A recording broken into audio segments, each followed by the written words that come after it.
All right, my last tip for now for larger families and just helping your days to go more smoothly as you are navigating homeschooling and possibly having other kids in your home that aren't even of school age yet.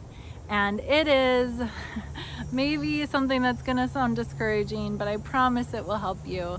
It's that you have to have in mind the expectation that it's actually going to take longer for you to do something than it would if your family were smaller.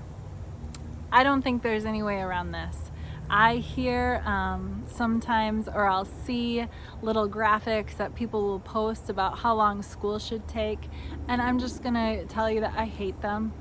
I know the intention behind it is good, and I'm sure they're very encouraging for a lot of people. I'm sure I'm the problem, but the reason I hate them is because I have never found that I have been able to accurately at the beginning of my year guess correctly how long something is going to take. Sometimes things take less time than I thought. Sometimes they take more time than I thought. It depends so much too on where my kids are at. You know, some of them learned to read like that. Some of them it was a slower process. Some of them are better at different subjects than others, and so I found that I can never take what my experience with one child was and assume that that's going to be my experience with another child. And so I've had to remain flexible with my idea of what my day is going to look like. Now, with that said, as you get into your year, there should develop a rhythm, and it should become smoother and better as you go on so that you are able to plan a little more accurately and to know. But I've just found it so important to stay flexible, and that it takes me every year a couple of weeks to really get into gear, for us to really find the flow and the rhythm of that year. This last year when we started, it was the first time that we had 7 kids homeschooling and then a toddler besides. And the first couple of weeks, we did not finish school until after dinner, like every single day for the first 2 weeks, I think. It was a little bit discouraging for a minute there, just because it was taking so long. And it took that process, though. Some of it was just because we had taken a little time off and we're getting back in the swing of things, but some of it was just finding my rhythm with my family of that size and figuring out how things could go well. And we ended up making some changes to help things go more smoothly, and we figured it out, and we didn't spend all year doing 12-hour days, but it definitely takes our family longer. I know families that have less kids that are done homeschooling by like lunch, shortly after lunch, and they just are like, isn't the homeschooling the best? It only takes us 3 hours, and I'm like, that's awesome, yay. Because it's just not where we're at as a family.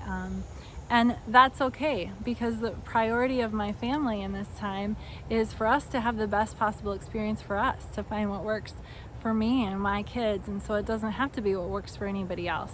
And maybe it'll be different for you. Maybe, you're going to be one of those families that starts early and is done early, and it's awesome and amazing.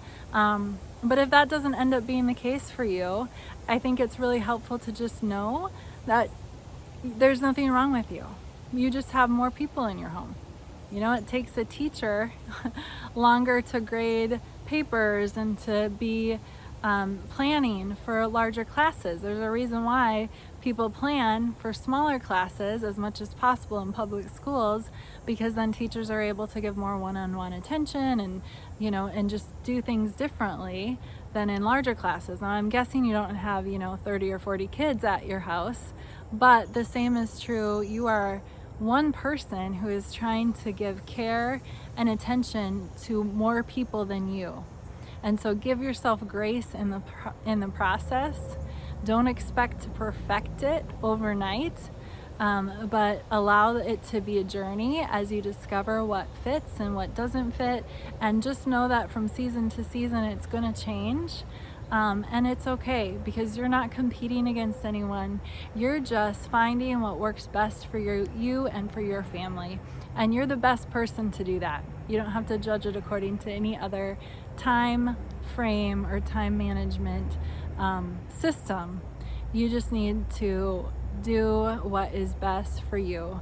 So in closing with that, I will tell you that there is one person who will know even better than you what your family needs, and that's the Lord. So make sure that as you are planning, as you are going throughout your days, that you are including Him in the process.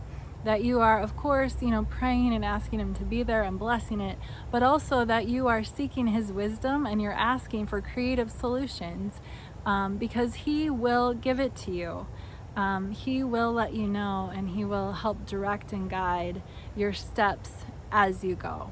So set your expectations not according to anybody else, but according to how things work for you and your family. I hope these tips have helped, and I just want to say blessings to you as you homeschool and as you navigate these days with your family.